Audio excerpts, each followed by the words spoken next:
ചെന്നായ്ക്കളുടെ ചെമ്മരിയാടുകൾ എന്ന പോലെ ഞാൻ നിങ്ങളെ അയക്കുന്നു.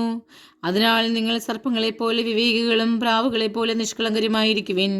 മനുഷ്യരെ സൂക്ഷിച്ചുകൊള്ളുവിൻ. അവർ നിങ്ങളെ ന്യായാധിപസംഘങ്ങൾ കേൾപ്പിച്ചു കൊടുക്കും. തങ്ങളുടെ സിനഗോഗുകളിൽ വെച്ച് അവർ നിങ്ങളെ മർദ്ദിക്കും. നിങ്ങൾ എന്നെ പ്രതി നാടുവാഴികളുടെയും രാജാക്കന്മാരുടെയും സന്നിധിയിലേക്ക് നയിക്കപ്പെടും. അവിടെ അവരുടെയും വിജാതിയരുടെ മുമ്പാകെ നിങ്ങൾ സാക്ഷി നൽകും.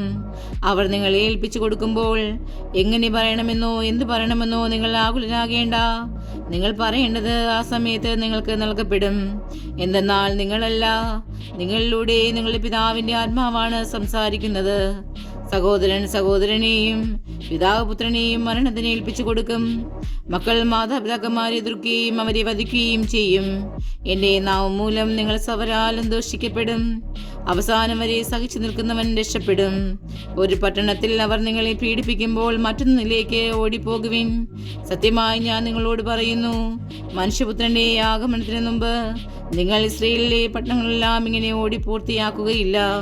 ശിഷ്യൻ ഗുരുവിനേക്കാൾ വലിയവനല്ല, വൃത്തിന് യജമാനേക്കാൾ വലിയവനല്ല. ശിഷ്യൻ ഗുരുവിനെ പോലെയും വൃത്തിന് യജമാനെ പോലെയും ആയാൽ മതി. ഗൃഹനാഥനെ അവർ ബെൽസെബൂൽ എന്ന് വിളിച്ചെങ്കിൽ അവന്റെ കുടുംബാംഗങ്ങളെ ഒന്നും തന്നെ വിളിക്കുകയില്ല. നിങ്ങൾ അവരെ ഭയപ്പെടേണ്ട. എന്നാൽ മറിഞ്ഞിരിക്കുന്നതൊന്നും വെളിപ്പെടാതിരിക്കുകയില്ല, നിഗൂഢമായിരിക്കുന്നതൊന്നും അറിയപ്പെടാതിരിക്കുകയുമില്ല. അന്ധകാരത്തിൽ നിങ്ങളോട് ഞാൻ പറയുന്നവ പ്രകാശത്തിൽ പറയുവിൻ. ചെവിയിൽ മന്ത്രിച്ചത് പുറമുകളിൽ നിന്ന് ഘോഷിക്കുവിൻ. ശരീരത്തെ കൊല്ലുകയും ആത്മാവിനെ കൊല്ലാൻ കഴിവില്ലാതിരിക്കുകയും ചെയ്യുന്നവരെ നിങ്ങൾ ഭയപ്പെടേണ്ട. മറിച്ച് ആത്മാവിനെയും ശരീരത്തെയും നരകത്തിനിരയാക്കുവാൻ കഴിയുന്നവനെ ഭയപ്പെടുവിൻ. ഒരു നാണയത്തൊട്ടിന് 2 കുരുവികൾ വിൽക്കപ്പെടുന്നില്ലേ? നിങ്ങളുടെ പിതാവിൻ്റെ അറിവ് കൂടാതെ അവയിൽ ഒന്നുപോലും നിലംപതിക്കുകയില്ല. നിങ്ങളുടെ തലയിലെ ഓരോ മുടിയുടെയും എണ്ണപ്പെട്ടിരിക്കുന്നു. അതിനാൽ ഭയപ്പെടേണ്ട. നിങ്ങൾ അനേകം കുരുവികളേക്കാൾ വിലയുള്ളവരാണല്ലോ.